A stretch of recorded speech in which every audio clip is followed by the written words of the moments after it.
Hello, everybody. Welcome back to another episode of Real Estate Without Borders, and we're going to get right into it.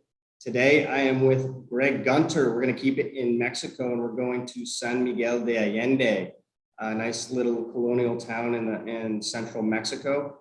And Greg is a lifestyle broker and owner of Berkshire Hathaway in San Miguel. He's been the top producer there in San Miguel for 9 years now. And that's a Warren Buffett company, if you guys are not familiar with it. And he has a bunch of certifications: international property specialist, registered with the National Association of Realtors, and he's also a writer for Forbes. I could go on, but without further ado, let me go ahead and introduce Greg. Thank you for coming on. Hey, Fletcher, good to meet you. Thanks for having me today. Thanks, and we'll get right into it here. And I myself, being in Mexico, I'm always intrigued about how other people get into Mexico. So, how did you get into San Miguel de Allende and real estate there? I certainly didn't know I was going to be getting into real estate when I moved down here, but I made the move down here, like many of my clients and your clients probably.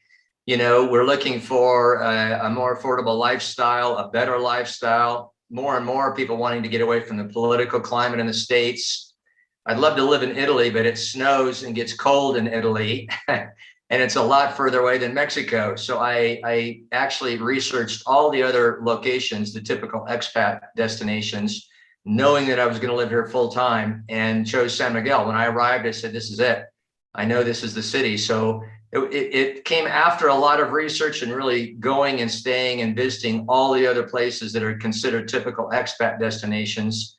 But San Miguel, won the lottery, I guess you could call it, there, because of the social and cultural infrastructure here is amazing. We're a city, we might get into this a little bit later, but we're a city of about 150,000 people. So we're a tiny little village down here. But we have so much money here. We attract so much American money and a lot of deep pockets from Mexico City that invest a lot in the restaurant scene, the shopping scene. So we have the social and cultural infrastructure of a city of about 750,000, even though we're a tiny little 150,000 person village that you can walk across in 20 or 25 minutes. So that's what we love about it. It's like living in a European village that you can walk. I can be in the Jardín from where I live right now in Centro in under 10 minutes. I can, decide at the last minute I'm going out for dinner or for, to a restaurant, be there in 3 minutes or 10 minutes, so it was that lifestyle that really drew me to San Miguel. All right, yeah, and before we get into the real estate aspect of it, you hit on a couple of things there, but before the call, we were talking about this. I've been to San Miguel. I love it. If I wasn't going to be on the beach, I think that'd be a place where I would be living here in Mexico. And you mentioned, it's got like this really unique feel to it. It's got culture. The architecture there is just phenomenal. But just a couple other reasons of why you love it. There's a strong culture. There's a lot of stuff to do there. You touched base on a good point there. I'm an architect myself. That's an interesting background. I'm an architect myself. So my environment is very important to me. My aesthetic environment is very important to me. I came here, it's a 475-year-old preserved city that also has become a UNESCO World Heritage Site. And if, most of us know, all the other World Heritage Sites in Mexico are pyramid ruins, a pile of stones out in the middle of a jungle. And I actually live, work, and play inside a UNESCO World Heritage Site zone. It's amazing. So, that architecture and that infrastructure that we have here that's, 475 years old is just enchanting. I mean, we've been named the #1 city in the world 3 times by Condé Nast Traveler and 3 other times by Travel and Leisure magazine. So 6 times as the #1 city in the world. That's coming from all the readers of both of those magazines that have been here and visited and loved it. So it's not just me touting my own horn. There's a lot of other people that think it's the best city in the world also. Yeah, San Miguel de Allende pretty much speaks for itself. Once you go there, you just feel like you're in a place that you really haven't been before. You have so much, culture, churches, art galleries. Like you said, you can walk to the restaurants and whatnot. I know the answer to this question because I think here in Mexico, we're getting a lot of attention, but I just want to kind of walk through of real estate in San Miguel, maybe, 2 years ago, then like COVID, and then where we are now? Because I know everything's doing very well right now, but can you just kind of tell us how everything kind of transpired with COVID and how real estate is doing there? Yeah, our market's been a little different than the US, possibly even different than the Cabo market. I'm not sure. We had our last record year in 2018. Record year for everything. We had 3.5 million visitors in this little town that year. We had the record number of sales. Real estate was climbing 18% a year in 2018. Mexico got a new president in January of 2019, and it's like the gate dropped on January 2nd of 2019. So our market was down 35% in 2019. The number of sales was down 35% in 2019, way before anybody ever heard the word COVID. So we were already down then. Obviously, when COVID hit in March of 2020, that just decimated the market further, because obviously we're a fly-in market, kind of like you guys in Cabo. People have to get on a plane and fly here, and nobody wanted to get on a plane. So we were devastated in 2020. So we've had 2 full years of price drops. They haven't dropped 35% like the number of sales, but still, a double-digit price drop for 2 years in a row. Now, about December of last year, January of this year, the market started feeling comfortable getting back on a plane and, taking a chance and coming on down. And, a lot of people at that point, they'd had almost a year of COVID already. They kind of realized how fragile life is. You're not getting any younger. You got to enjoy life while you can. They got kind of tired of the politics. They got tired of living in a country where it mattered, you were labeled as blue or red whether you wear a face mask, versus down here it was just a health precaution, So more and more people started coming down. And this year, real estate wise, it's been a banner year for us in San Miguel, at least. We've had record sales this year. We're going to meet or possibly exceed the 2018 level. So for us, that's a real banner year, because the best year prior to that had been 2007, just before the Great Recession. So it's been a big banner year for everybody. The market has just begun to slow down a bit, following the slight slowdown in the United States, but we haven't seen price appreciation yet. And we're still taking advantage of those 2 years of price drop. So, I've sold 23 homes already this year. It's only, mid-October. I've already sold 23 homes to people that are realizing that this is a great time to come down and buy, because they're at bottom lows from a price perspective. We're at the best peso exchange rate for them to be buying, because we're at 20 pesos to the dollar. And if we want later on, we can get into why that makes a big difference. But anyway, it's definitely a buyer's market down here. It's very advantageous for people to be looking now. Really good to hear. And that's very interesting too, that the market was kind of cooling down a little bit prior to COVID, but it seems like it's, like you're saying, it's not a shock if you've had 2 consecutive years of dropping prices, especially in a market like that, that's just so authentic and unique that people would kind of jump on it. So that's great to hear.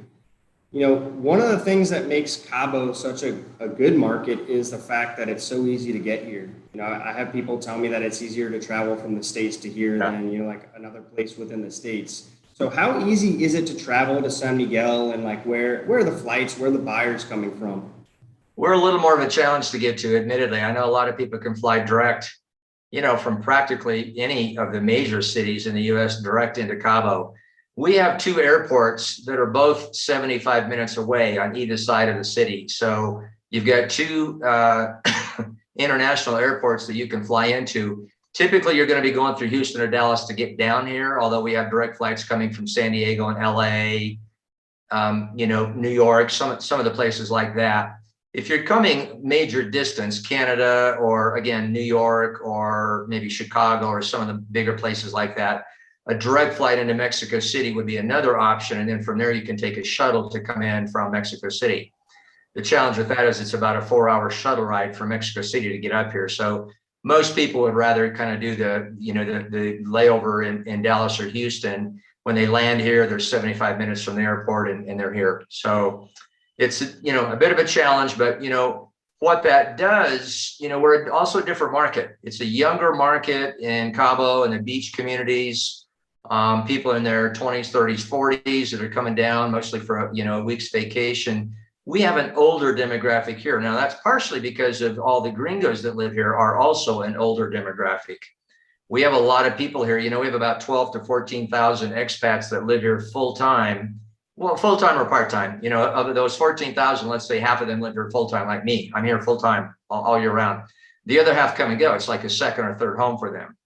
So we have a good sized population here that that are older demographic, and those are also the kind of visitors that we have.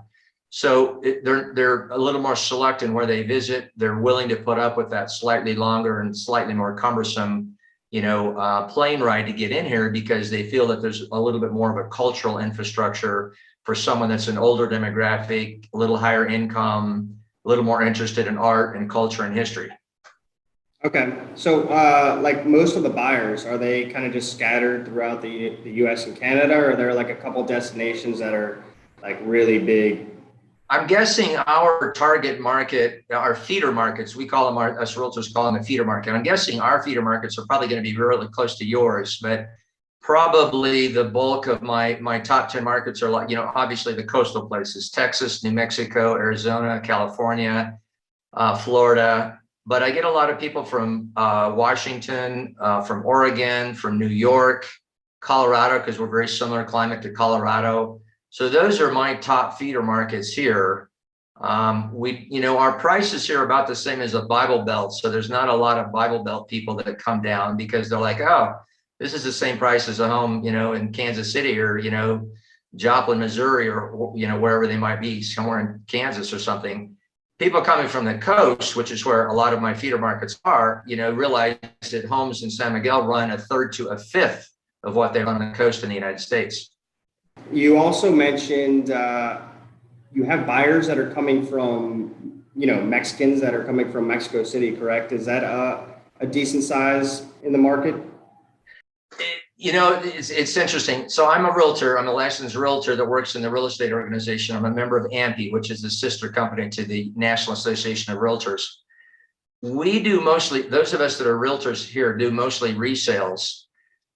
San Miguel has about 7,000 condos in the works in various stages of construction. And those guys all sell with a direct sales team on site, because it's cheaper for them to sell that way. So we don't really get involved in that market. Probably 96% or so of the Mexican buyers, that's where they're buying. They're buying a cheap little condo on the outskirts of town, because they drive to town anyway. They drive here. So for them to drive into the Jardín to the town square for dinner is no big deal, because they've already got a car. So most of the Mexican buyers are buying those, inexpensive little condos on the outskirts of town. At the opposite end of the spectrum, however, we have the really wealthy Mexicans, and they like an old hacienda style home. In many cases, they like modern contemporary architecture, so they'll be buying homes here. My office just sold a home to a wealthy Mexican couple last week that was $1.8 million. That's pretty rare for us. I mean, in our entire market, we only sell roughly a dozen homes a year in the $1 million mark and above. So it's a little unusual, but some of those buyers are the very wealthy Mexican nationals, and then the folks that are buying the very inexpensive condos. Because we're still at 20 pesos to the dollar, kind of the middle class of Mexico are still not quite buying that much yet. They're waiting until the peso drops a little bit lower to make it what they think of as being a little more affordable. At the end of the day, like in Mexico, it's always going to come back to the peso, but Cabo, Vallarta, these are all like very much US dollar denominated markets. And it's the same thing. It's more Americans essentially that are buying here, but you do see Mexicans buy here almost to diversify outside of the Mexican peso. But I'm curious, the real estate price there, like people are going to be paying in the dollars, are they buying in pesos? And, you kind of mentioned the exchange rate right now as well. So you can get into that too, if you want. Yeah, let me touch base on that a little bit. Everything here, we are like Cabo, we're very dollar based. So almost all the prices that you see online are in US dollars. Anytime a listing gets listed in pesos, they do a conversion. And it's because we all search by dollars, US dollars here. So everybody's website has to be posted in dollars. Sometimes it'll be a weird number that's $263,000, some strange 263,347. And you go, oh, that's a conversion. They've converted from pesos to dollars. But yeah, everything is very dollar based here. So all the prices are going to be posted in dollars. But I kind of want to touch base with your viewers on one thing about understanding the peso exchange rate. Even though everything's priced in dollars and we all think in dollars down here, because it's Mexico, everything, the deed, and we'll touch base on this in a little bit, talking about deeds versus fideicomisos. We'll talk about that a little bit later. But in your deed down here, you're recording what you purchased the price for in pesos, because that's the national currency. So I mentioned this just a few minutes ago. It's very advantageous whether you're buying in Cabo or in San Miguel de Allende, because you're buying at 20 pesos to the dollar, which is a high exchange rate. I've lived here for 12 years, and the bulk of the time I've lived here, it's been 11 to 13 to 15. You know, for decades, it was 11 pesos to the dollar. Now we're at a super high peso exchange rate. What that means is your price is recorded at a high value in pesos on your deed. When you get ready to sell it years down the road, it's going to be at a lower peso valuation. So you're likely never going to face any capital gains tax. So it's very advantageous to buy while the market's high, you know, versus like people that are selling right now, they bought at 11 pesos to the dollar, where they're selling at 20 pesos to the dollar. They have a phantom gain of almost 100%. They go, wait a minute, I'm selling it for less than I paid for it. I'm like, well, yeah, but that's in dollars. We had to record it in pesos. So, you know, that's what counts, is the peso value. But for your viewers, the bottom line is to remember, you know, when we're at a high peso exchange rate, that's the great time to be buying. All really interesting stuff there, Greg. I want to kind of get back to that phantom gain. Is there any way you can offset that? Because I know a guy here too that bought, I think he bought in like 2006 or 7 when it was like, you know, 10 or 11 to 1. And he just sold this year. And I never got back to him what actually happened, but it looked like he sold it for a lot more money. You know what I mean? And I know he was working with lawyers and accountants, but can you offset that? Yeah, you know, here's a little cute byline that I always share with my clients. I say everybody thinks that 50 Shades of Gray applies to kinky novel sex, but I said in reality, it applies to Mexican real estate law. There are 50 shades of gray to interpret all the different Mexican real estate laws. In the United States, your capital gains tax is what it is. There ain't nothing you can do about it. It is what it is. Down here, there's always a way to address that. I had clients that were facing, I sold their property for $1,050,000, a little over $1 million. When they first took me on, or when they first hired me, they were facing $56,000 in capital gains tax. I worked with them on a number of strategies, and we got their capital gains tax down to $1,800, just to kind of give you an example. So when I work with my attorneys and, you know, tax people, we can address ways to get that capital gains tax down. Typically, it is doing a new appraisal and adjusting the basis on your property based on whatever improvements that you might have done on the property. So especially if you've done improvements on a property that you purchased, we can definitely increase your basis and decrease or potentially eliminate that capital gains tax. So, you know, there's, as we say in English, there's always many ways to skin a cat. And, you know, we can usually minimize your capital gains tax. Yeah, that's a pretty cool point. There's always a way. There's always a way. Cabo is crazy right now. It's a young market, and you just have a lot of development going on. And from afar, San Miguel, obviously you got this like historic city center, and you have all this cool architecture, and it seems kind of like built out, and, you know, restrictions on building and stuff. But you just mentioned condo development. So I'm curious about that. Is there a lot of development going on maybe in the city or outside of the city right now? Yeah, all of our development is going on outside this, and I shouldn't say all, but, you know, the overwhelming majority of new development is going on outside, especially projects, big projects that have, you know, dozens or hundreds of units. For us, a 400 unit condo complex is huge. That's rare. I mean, we only have one that really is that size. But all of that, as you might guess, for a 475-year-old town, you know, we have a very dense center part of town. And to get a parcel of land big enough to build even 100 condos, you got to be on the outskirts of town further away. So all of those larger projects here in San Miguel are further away from the city center. Now, for us Americans that love the village, the European village concept of walking everywhere, that's not too much of an appeal for us because, we don't want to get in a car or have to call a taxi to come into the city center to be able to walk around and walk to the restaurants and shops and stuff like that. So the bulk of our real estate activity, my real estate activity in particular, is within the city proper. And all of the development that really occurs within the city proper tends to be one-off projects. A little fourplex that might get built, a duplex over here, a little infill home that, a little old family owned, and grandma finally died and the family decided to sell it and they had enough room to build a new home on. To give you an example, within the city boundaries, what we call the central part of town, the largest project under construction right now is 14 homes. And that's huge for us. For San Miguel to build a project in Centro that's 14 homes is just amazing.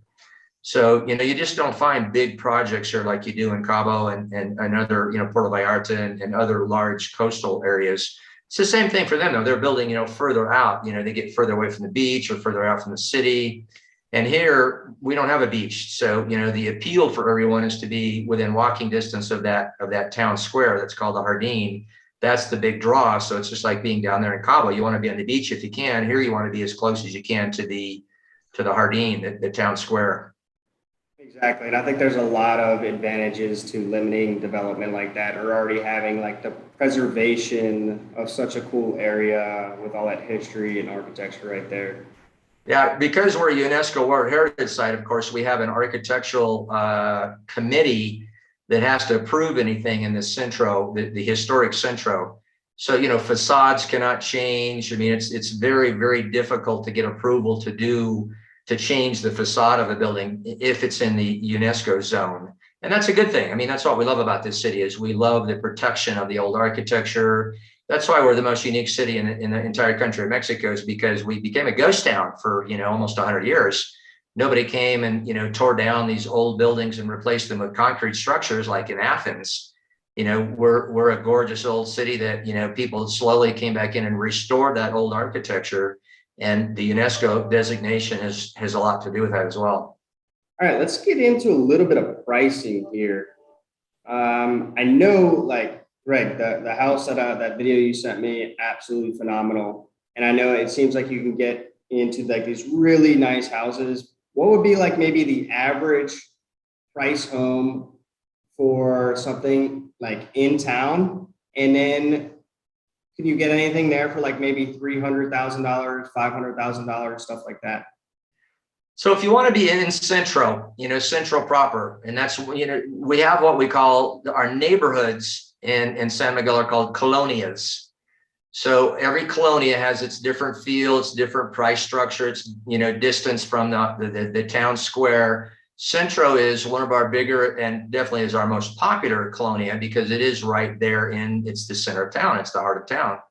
It's difficult to find something that most of us Americans would feel real comfortable with as far as, having the kind of amenities, nice features, being kind of a relatively nice home for under $500,000. It's really difficult to find something under $500,000. Now, if you're going to get out about 12 to 15 minutes walking distance, which for many of us, that's still viable, in our rental market here, anything under 15 minutes is still viable because people that are renting are willing to walk, up to about 15 minutes. You can find homes in the 300, the 3 to 500, sometimes even the 250, 280, range up to 500 in those neighborhoods that are a little further out, a little further walking distance, but still, very comfortable to walk without having to get into a car or a taxi. So we kind of do cover the full range, but to kind of give you and your viewers an idea of our market here, our market average home price is about $335. In the United States, the average for the entire United States is about $320 right now. So we're slightly above the United States average. That's why I say people coming from the Bible Belt go, oh, you're no big bargain for us. It's the same price I paid in, Joplin, Missouri. But people come from the coast are going, oh my God, that's a fifth of what I would pay, because you're getting so much more value for the money. Us real estate people like to think in terms of dollar per square foot. Many people kind of, when they get down to a short list, they're looking at that dollar per square foot value. So that's kind of a better measuring stick to use when you're looking at homes here and in the United States.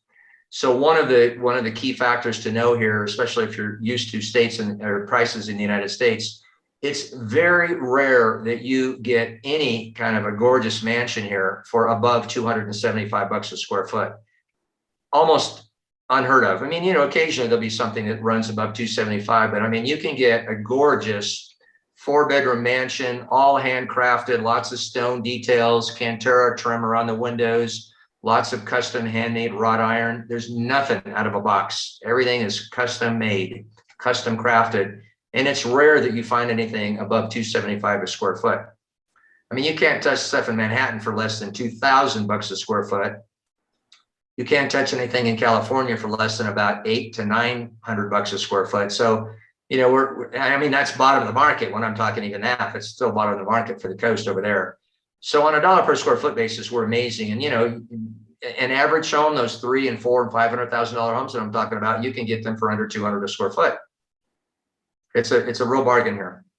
Yeah, interesting. Yeah, it's always like misconceptions about, oh, hey, I thought it was going to be cheaper than, but when you get into those markets and, boots on the ground in somewhere like San Miguel, and you're like, okay, I cannot experience this in my hometown of wherever, right? Like this is an authentic experience. This is cool. This is something different. And one thing, sorry, let me interject something real quick, Fletcher. So your cost basis for getting into something here is going to be about the same as the Bible Belt. But what the people maybe don't always realize once they get down here is your overhead cost for carrying a home is nothing. I live in a $750,000 house, for instance. Myself, I pay $1 a day for electricity. I pay $1 a day, $1.25 a day for internet. I pay $4 an hour for my maid. I have a maid comes a dozen hours a week just because I can afford her, and I love a nice, neat home. It's just amazing. The property taxes on a $500,000 property will run you about $750 for the whole year. So once you do have a property down here, your carrying costs for the thing are basically non-existent. They're almost laughable. They're so low. We have no natural disasters here. So, no tornadoes, hurricanes, earthquakes, none of that occurs in San Miguel. Everything's made from masonry, so the house can't burn down. So most people don't even have homeowners insurance. There's no reason to. If a window busts, it's $10 to fix the window. So, most people just pay that out of pocket. So again, your property taxes are low. Your homeowners insurance is nothing. The cost of carrying that property is amazingly cheap. I mean, if you didn't come down and live here full time, you could rent it for a month and carry it for the whole year off that 1 month's rental. Yeah, no, the carrying costs, specifically property taxes here, like people are like, what? Especially when you look at places like where my little sister lives in Austin, Texas. I think the average property tax is like $6,000-$7,000 there. And it's like, man, take you a while to have to pay 1 year property taxes, take you like 20 or 30 years here. But, I have clients moving from New York that are paying $40,000 a year in property taxes. They're coming here like, we can live off the savings on our property taxes. Exactly. In the beach markets, we have the fideicomiso because of a law here in Mexico. You kind of mentioned it. In San Miguel, it makes it a lot easier. I know closing times are even a little quicker, but you guys don't use the fideicomiso. You just use the deed, so people can literally just go there and buy it in their name, right? Sure, you've got a lot of viewers that know that term, but I'm going to back up just a little bit just for those people that might be tuning in for the first time that don't know what that means. Anytime that you buy a home in Mexico that's along the coast or along the border, you buy it through a bank trust that's called a fideicomiso. And it's almost like owning it. I mean, it's perpetually renewable. It's good for 99 years. You can deed it to your kids. But it is a bank trust. I mean, that's the difference. Here in San Miguel de Allende and other inland parts of Mexico, you're able to buy fee simple, just like in the United States. So your name is on the deed. You own the property. It's in your name as long as you own it. I mean, it's just literally, it's exactly like it is in the United States. So that's a little difference down here.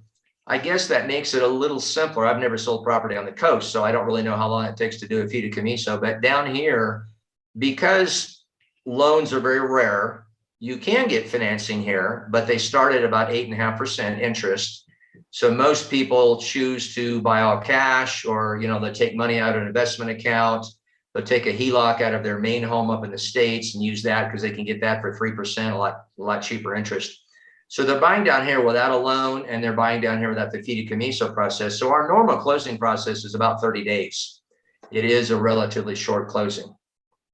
Yeah, no, it's definitely gonna be a little bit longer here. It's generally like 2 or 3 months here with the fideicomiso.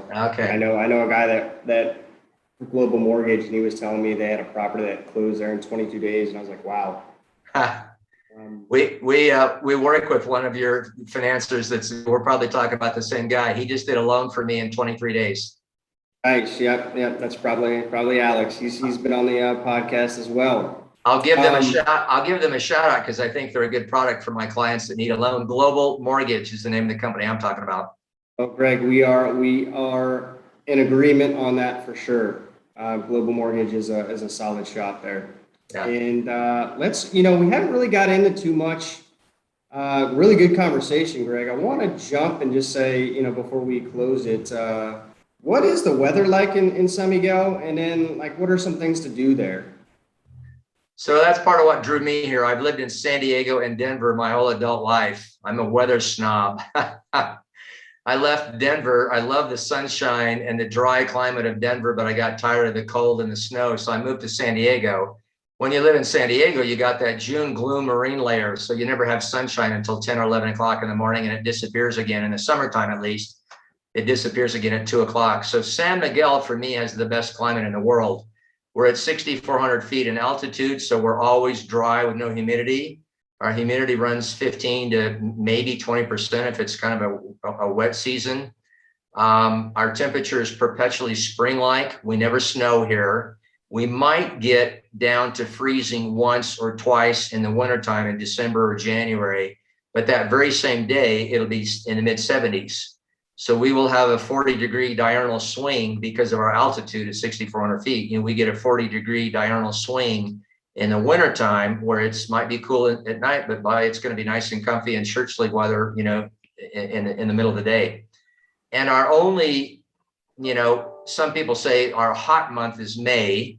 May is our hottest month, but by hot, it might reach 90 degrees 4 or 5 days in the month of May. But when it's only 15% humidity, you don't even notice it. You just sit in the shady side of the street. So the weather for me is phenomenal. Bright and sunny all day long, no humidity. It's pretty perfect. So that's the climate part of it. You said what to do. Again, part of why I moved here is because I love the English language, social, and cultural infrastructure. So we have about 5 or 6 or 7 repertory theater groups that are constantly doing plays. We probably have at any given time a 10 different musical performances or organizations happening on any given night. I know they have a lot of that in Cabo, where somebody's got a band that comes and plays for happy hour or something like that. And we have that here too, of course. But in addition to that, we'll have, quartets playing here and a band playing over here. And it's nothing to do with happy hour. It's just a musical event that's going on. We have the Jazz and Blues Festival here. We have the Guanajuato International Film Festival, which is the largest bilingual film festival in the world. We also have the San Miguel Literary Conference, which is the largest bilingual writers conference in the world. There's always something going on here. We joke that if you're bored in San Miguel, it's your own fault, because there's always something to do. When I first moved here, I did a social column for our newspaper. I joked with people that I was the Dominic Dunn of San Miguel, And so I did a social column and would cover the events. And there are times that I could cover 3 events on a Friday or Saturday night, 3 big events, like a big fundraiser or a big, not just a gallery opening or something like that, because we have one of those practically every night. So there's always a ton of stuff to do, but theater, music, anything to do with the arts, art classes, Spanish language classes are prevalent here. Spanish classes are like Starbucks. There's one on every corner. So there's a lot of stuff to do outdoors there too, right? They have like a hot springs. It might not be in San Miguel, but it's close by, correct? Like horseback riding. And I think I was just looking at some listings and stuff. There are golf courses there too, correct? We have 2 golf courses here, right on the very edge of town. So they're only a 10-minute drive from wherever you might be. So great golf course living. We have, we're also the wine capital, the 2nd largest wine capital of Mexico. So everybody probably knows that Ensenada in Northern Baja is the biggest, but we're now the second largest wine capital. We have the wine route here. So there's lots of wineries here too. So if you're a Napa fan or, a Vita Guadalupe fan from Northern Baja, this is a great place to come and visit, and you can tour the wineries. We have probably 4 or 5 winery projects where you can actually live in a vineyard. And that's really cool. Most of them are kind of takeoffs of the Tuscany look, or Provence. They grow lavender and they have olive trees and, grapevines. And so there's a lot of wine related events to do. If you come in August, we have a Vendemmia event, a wine harvest event every weekend in August. So they're really, again, May is our only slow month from an activity standpoint. It's kind of shoulder season, and there's still lots of music going on, but the rest of the year, you're having a hard time deciding what to do. We have a weekly newspaper that comes out, and it's chock full of the calendar events, and there'll be 6 things to choose from on any given day. Well, yeah, Greg, that was a lot, man. I don't want to keep you too long. I know you got traveling coming up tomorrow, and we covered a lot there. But before I let you go, is there anything else you'd like to get off? I would just like to share, I'm kind of proud of this fact. I just like to, maybe you guys can read the poster in the background back there of my buddy Warren Buffett, who happens to be my boss. I'm kind of proud to say that I managed to get the first and flagship office for Berkshire Hathaway Home Services in the entire country of Mexico. They had not been in existence down here, and I knocked on their door, and the CEO called me back and said, "Oh, heck yes, we're ready to open in San Miguel, #1 city in the world. That's where we want to be first." So we're thrilled to have the first office here, and most people do recognize that name. They're coming to your town, as I said. Berkshire Hathaway opens tomorrow in Cabo, and we're already in Cancun as well. We're spreading across the country, but our first and flagship was here in San Miguel. And the nice thing about working with us is that, Berkshire Hathaway, no matter where they're located, but I'll just talk about my office, we're an American franchise. So we're directly connected to all of our American colleagues. All of the other real estate franchises in Mexico are master franchises, so they're not really connected. They just use the name. But Berkshire Hathaway, one of the wonderful things about us is we have a direct contact to all of our network in the United States. So like when I get a listing, I'm able to market it directly to my 4,000 luxury collection realtors and the rest of the 50,000 realtors that we have in our network up in the United States. It's a really good connection and provides really good representation for clients that are coming down looking for real estate in San Miguel. Nice. Yes, you can't go wrong with the name Warren Buffett. Can't go wrong with good old Warren Buffett. Yeah. We were discussing that pre-call. That's a good guy. Well, all right, Greg, before I let you go, what is the best way that somebody can get in touch with you if they are looking at buying real estate in San Miguel? So I market myself as the Dream Pro, San Miguel's dream home expert. So to find me, my email address is a pretty easy one too, because it's my name. My name's Greg Gunter, Gregory Gunter. So my email is greg@gregorygunter.com. My last name is spelled Gunter. So that's a good way to reach me. Those of you that might be watching from the United States that aren't comfortable dialing a Mexican number, my toll-free number is 877-878-4141. Easy to find me. You go on the internet and you go homes for sale San Miguel de Allende, and I'm all over. So I'm easy to find. Look me up if you're ever coming to San Miguel. You too, Fletcher. You come to San Miguel, I'm happy to take you to dinner and show you around town again. It's been a long time since you've been here. You're overdue for a visit again, man. Come on out. Yes, trust me, I have a good habit of following up with those. So I will be there and take you up on that. And I can definitely corroborate that you are the guy. If you Google real estate in San Miguel de Allende, you're popping up. That's why we're on this call right now. But, Greg, thank you so much for your time. And, I'd like to thank the audience for their time. And we will keep you guys posted and see you guys on the next episode. Until next time, have a good one. Hasta luego.